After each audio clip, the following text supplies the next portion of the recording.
What's up, everybody? Welcome to another episode of the Stunt Collective talk show, podcast / thingy. But we're still in it, so this is still going to be called the Quarantine Collective. Yep, that's right. We are still practicing social distancing, so don't worry, we're all keeping distanced. Our guest for today is none other than Shannon Beshears. Yeah, hey. What's up, Shannon? Nothing much, just, trying to enjoy this quarantine and take it how it is. So, yeah. How's it been for you? Like, what you been doing? It's been really good. I've been able to dive into a lot of different projects. Mm-hmm. So I have two. Have you ever heard of like the theory of like an A and B project? Of like why it's good to have two at one time? I'm going to pretend, guys, that I do. Okay, so here's where I go, of course, so that they don't know that I don't know. Of course. Yeah, I've heard of it. Yeah, so having... but for the sake of the audience, why don't we just explain it, Explain it to the audience. Not to me, because I already know, but everyone knows. Yeah, so something with having two projects at once that's really good is that like you can focus on one, and then once you're kind of like expelled, then you move on to the other one, and it helps you like process and kind of marinate more while you're working on this other one to think about this one. It gives you time. And then also like if you're in a momentum of like being productive but then like you just like come to like a writer's block, something like that, or like where you're just like, I'm kind of stuck here, I don't know, you can move on to your other project for the time being, let it process and marinate, work on that, and then you'll be like, oh wait, how about this? And then it just like helps each project. So that sounds amazing. I'm sure that it takes a certain kind of personality to be able to do that, because that's like serious multitasking. So you talked about being a producer. I want to get into that, but before we do, let me just get a little bit of background on you. What is your story? Like, where did you come from, and how did you get to be where you're at right now? Yes. So it's kind of a lengthy story. So let's keep it short. No, I'm just kidding. I'm going to sum it up. I'm kidding. Right. So I'm from Iowa originally. I've heard of that country. That's in Canada, right? Yeah, it's really far up north in Canada. Like nobody's really from there. So like when somebody gets out, it's like, ooh, wait, you're from Iowa too? So yeah, us Iowans, we stay close when we finally get out. But so I'm from Iowa. I went to school in Oklahoma at OCU. I was a dance major, which was awesome. So that kind of rings into how I got into stunts, because I was in it was a musical called Texas the Musical. Texas the Musical, what's up? And they had body burns, and they're like, who wants to do a full body burn? And I was like, me? Wait, let's back up here. Okay. So there's this musical in Oklahoma. No, in Texas. Oh, I'm sorry, in Texas. Yeah, but they're like right there. Well, no, you're not the musical Oklahoma. But in Oklahoma State, there's a musical about Texas. It's called Texas the Musical. Right? So, and there's a body burn. Oh, hang on. So, Oklahoma is super close to like Dallas, Texas, and like that's kind of like where it was like in Amarillo, but it was an outdoor musical. So it's Texas the Musical in Texas. Okay. But by proximity by Oklahoma, it was like the thing to do. Gotcha. Like like all the Texas dancers, like people got in shape because it's outdoors, it's Texas. Right. You're like dancing an 8-minute overture. It's a lot. So, but they were also like, hey, who wants to volunteer to do this body burn? A body burn. Yeah, a full body burn, yeah. So you guys are just out there dancing. Someone's getting burned. It was like a part of the storyline. Okay, I'm sure. Yeah, somebody had a nightmare, and the prairie was completely on fire. Okay. And so that's when like the person who did the body burn came out, because they're just like, they're in their wagon, they're looking around, and they just get like set on fire. So that's awesome, because that had to be such a no one's expecting that when you go see Texas the Musical. I don't think I've ever heard of a body burn in a musical. Is there? Have you guys ever heard of that? I've never heard of that. Yeah, and they don't do it anymore. Which my year was the last year. Yeah, but it was kind of funny because I had somebody come see me in the audience, and I didn't tell them that I was doing the body burn, but they knew I was a dancer. Right. And so I was later like telling her, I was like, yeah, and then did you see that person on fire? That was me. And they're like, oh, you were the dancer next to the person on fire. That's gotta be dangerous. I was like, no, I was the person on fire. She was like, awesome. Oh, you got really close. No, I was. And she goes, and she's like, oh, I'm not telling your grandma, because she was one of my grandma's friends. Okay. And so she's like, I'm not telling your grandma that you're doing these body burns. So yeah, that's awesome. Yeah. So when you went from doing body burns, to saying, hey, I can do this full time, and I can get into stunts?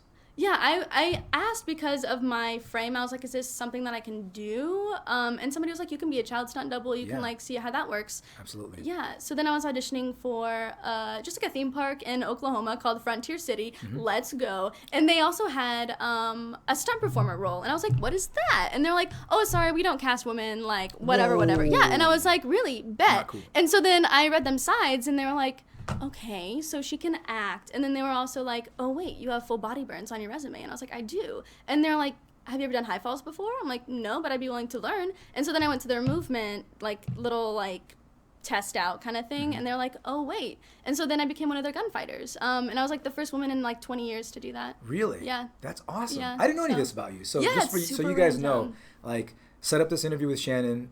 I met you, like, 2 years ago, maybe? Yeah, when I first got here, about 2 years ago. On a cruise ship. Oh, yes. For a stunt show that unfortunately you didn't get to do. And at that point I had no ability to change anything up. But I didn't really, I mean, you've been coming to Forge for a while and we never really talked that much until I heard about, and this is going to sound bad. I'm like, oh, and let's talk to her because she's doing this thing. So we need to back that up, all right? If we need to edit, we will. I was like, how many times can you cut? Because I'm going to be over here, like, doing really weird things. I don't know. No, but, I mean, we've spoken, obviously, but I don't think I ever got like an expose on you. You normally don't do that, you know, like we're training, hey, this is cool, do this, do that. You don't be like, so tell me your life story. Yes. I think I just knew in the back of my head, one day I'm going to interview her and I want it to be the first time I hear it. So that's what we're doing. Exactly. So, you've been training in Orlando to be a stunt performer, but there's something else. You talked about being a producer, so you're like doing that as well. Let's talk a little bit about that. Yes, and so right now it's my first time being a producer, and it is also a SAG film. So being a SAG stunt performer, like, I know a little bit about it, but now it's the other side, which has been incredibly intriguing because now you got to screw the actors over somehow because you're a producer. Exactly. I'm just kidding. Yeah. Is that going to get me in trouble, Monty? Yep. I'm just joking. I'm kidding. No, but being on this side of production has been really eye-opening because I also got to see everyone's submissions. So we had so it's also kind of played a little bit of casting director. Yeah. So I had some of the best challenges because it was just we had so many submissions that we had to go through. But what a great problem, being oh my gosh, so many people are submitting to my film. I have to go through over 50, you know, what a great problem. Yeah. And so I was able to look and see on this side, what do people actually look at? So I was looking a lot at resumes, sure, but mostly demo reels. Honestly, headshots, I didn't even look because I'm this isn't a print shoot. This is on camera. We are doing different, diverse angles. And people just mess with their headshots sometimes. So I was headshots, right. I didn't even look at them. You didn't? No, Good to know. So if you ever audition for Shannon Beshears, don't submit your headshot. It's a waste of money. Well, I mean, it's a thing that people just do. They're submit your headshot and resume. Right. You want a real photo though, and they're doing that now. A lot of people are just give us a selfie, boom, this is what you're gonna look like. Mm-hmm. That's good. Yeah, and I've submitted in that way. So that's amazing. So you're obviously young. Mm-hmm. I'm just gonna go and say that by the looks of you, you're young, but you don't seem to be at all intimidated by this prospect. I've watched you train, and I've watched you kind of speak to other people at the gym. And you were training earlier today, right? So if you look a little sweaty, that's why. She was just here at the Forge training. But that's really awesome that you were just I've never produced before, but I can do this. Yes, and so I love pretty that much, attitude. Well, I love it so much. So I'm gonna give you the backstory on that one too. So he sent me a script. We were working on a different film. Gerard Lima. So I got the script and I was I can help the ending out because if it's gonna be an all-female film, I want it to be more female empowering. And So it's an all-female film. Yes. The entire film has nothing but females in it. So cast is all female. The crew is not. Okay. But so we're focusing on a certain. You're equal opportunity employer. Yes. So you got it, yeah. Yes. But so we are submitting the Bloodline to the film festival in New York, and it has a specific target. We're trying to target the all-female cast that's area cool. of that film festival. Yeah. Before we go any further, Brett, I do want to watch. You had sent something to Brett. Yes. And the link to your Indiegogo, I want everybody to see that as well. But I want to watch. Do you guys have a trailer or anything? Right now, it's just a trailer promo. Up there. A promo? Okay, Yeah, Let me. I would promo. like to see that. Mm-hmm. Ooh. Yeah. Lima Films. Can I narrate? Yes, you definitely can narrate. I'm gonna use my this summer. It's actually this winter. Oh, this winter. One officer. A few. We have a team. Will be forced to choose between her past and her badge. Oh, I thought I was gonna say future. You got me. That's good. From writers and producer. I missed it. Lima Films presents. Oh, it's Gerard Lima and Shannon Beshears. Yes. Boom. What's up? Bloodline. I feel like I'm gonna watch a Jackie Chan movie here, Super Cop. A Super Cop? Yeah. Okay, we can. I'm gonna think Super about how to Cop make 2 it had a more female. Super Cop. Actually, okay, so it was Police Story 3, which had Police Michelle Story Yeoh in it, and then in America that was called Super Cop. That is awesome. let's look at the Indiegogo page, Brett. Okay, so here, if people go to Indiegogo and search for Bloodline, yours will show up. It's the one with Gerard Lima and Shannon Beshears, and they can help donate to this, right? Yeah. Very cool. Let's scroll down. What do we got down there? Definitely. And okay, the cast. All right. Can we go through some of these names here? Yeah, absolutely. We got Shannon Beshears. That's obviously you. Brittany Battle. I know Brittany. You know Brittany? Yeah. That's what's up. What's that? Andrea... Michelle. Oh, Michelle. I know Andrea. Yes. I can't see the screen so well from here, but we got Melina K. What's up, Melina? Hey. Yeah. We have a lot of people from Orlando, so like I'm sure you've seen them, but then we also have some people who are out in like Clearwater, like Sarasota. We had submissions all the way from like Louisiana to Chicago. Oh, wow. Yeah. Wow. And it was just like they're willing to fly it down here for this. Yeah, they were like, great. I have family in Florida. Oh, like, that's perfect. yeah, because a lot of people they just hear like all female action film. Because how many times have you seen an action film and it's all male? You know, Yeah, and so exactly. like we want to flip the script and we want to help empower women in that way and like help show other women. Because I know when I was getting into stunts, I just really needed to see more females into it and like see like a line of inspiration. And so we want to be like that for It's some changing. people. It's changing in a really good direction. And it's also, I feel like when it comes to stunts, a lot of females, they don't see other females in it as often, and so it's really discouraging. Like going to the audition and hearing, oh, well, you want to be a stunt actor? Sorry, but our show is all male. Like you can't do it. But instead, I was like, you know what? Let me try. And that's good for you. It's hard because you're already facing rejection. Right. But as a performer, like you face go. rejection all the time, you know, That's and so true. might as well go for it. That's true. Women's gymnastics is more popular than men's gymnastics, and like some of the falls that you see them take. I mean, you know, I don't even have to say. If I feel like if I have to justify it, it means that. But it, you know, women's stunt performers are just as capable as male stunt performers. And actually, you may not know this, audience. It's harder for them because so many times the actress that's in the movie, let's say you're doubling like Megan Fox running through like, you know, you're getting chased by Transformers or whatever. Yes. Your outfit isn't gonna be nice to where you can wear elbow pads and hard pads. If anything, you might have to wear like some see-through ice skating pads, or clear skin color looking ones. But it's a lot harder to do that if you're doing a stair fall in barely any protective clothing because you can't pad up. Yeah. You're wearing a tank top. Yes. So guys, we get to do that, especially if you're like, you know, some military dude or something. But if you are, you know, a girl in a skirt or in a dress and something happens to you, you're not going to get to pad up as well. Yeah. So. And I actually ran into that issue. So, yeah. And so I was doing a film called The Pale Door. It hasn't come out yet. But, so we were supposed to be like scorched witches. And so it's like, but the clothing has been scorched off. And so they were like, as minimal clothing as possible. Great, yeah. Yes. And so I was like, but I'm doing a stair fall today. So like, I'm going to pad up as much as possible. And so they also had like, but then they had like little trash bags that could go over it to like look like scorching. But so for that, I was able to pad up a decent amount, but they were like, the less pads, the better. And, you know, like, you're not, yeah. And I mean, and I did it twice. And that was with Dave Kramer, who's also, nice. we did like a little tandem fall kind of thing. Oh, cool. Yeah, super cute. We got to fall together. It was great. But yeah, and we did it twice. And I was just like, you know what? I mean, you just know where your pads are and you fall on those and just try to make it look as dirty as possible. Look at that guy. He was like, yeah, you're ready to go. There's the stair right there. Look. Yeah. That's awesome. Now, there's something else that you're working with, aren't you? You have a nonprofit. So tell us a little about that because we're running out of time and I want to make sure that we get this on there.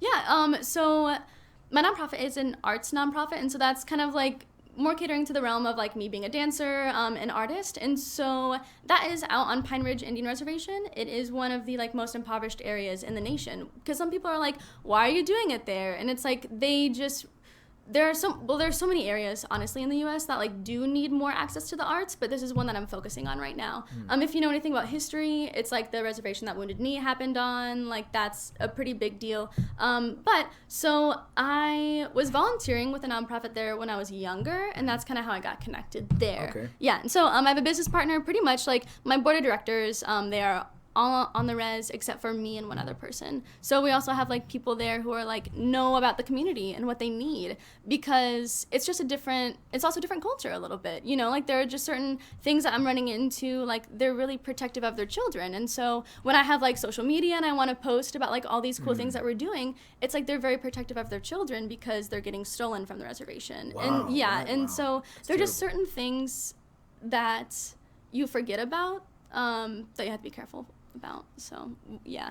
And but this is called one more time the name. Upijata Arts. Upijata Yeah, Arts. yeah, Okay. Upijata. So Upijata is a Lakota word, and it means sister tail swallow, and so that is the last name of my business partner and she's the treasurer, and she's married to the vice president. Okay. Yeah, so in a nonprofit, you have to have a board of directors. I'm the president of the board of directors. You're the president of the board of directors? Yeah, I'm the president of the board of Wow, directors that's because amazing. I wrote the bylaws. You wrote the I wrote the bylaws? bylaws, yeah. Wait, next week are you going to run for mayor or something? Because, if you run for president, I might just vote for you. Yeah? Ooh, okay, cool.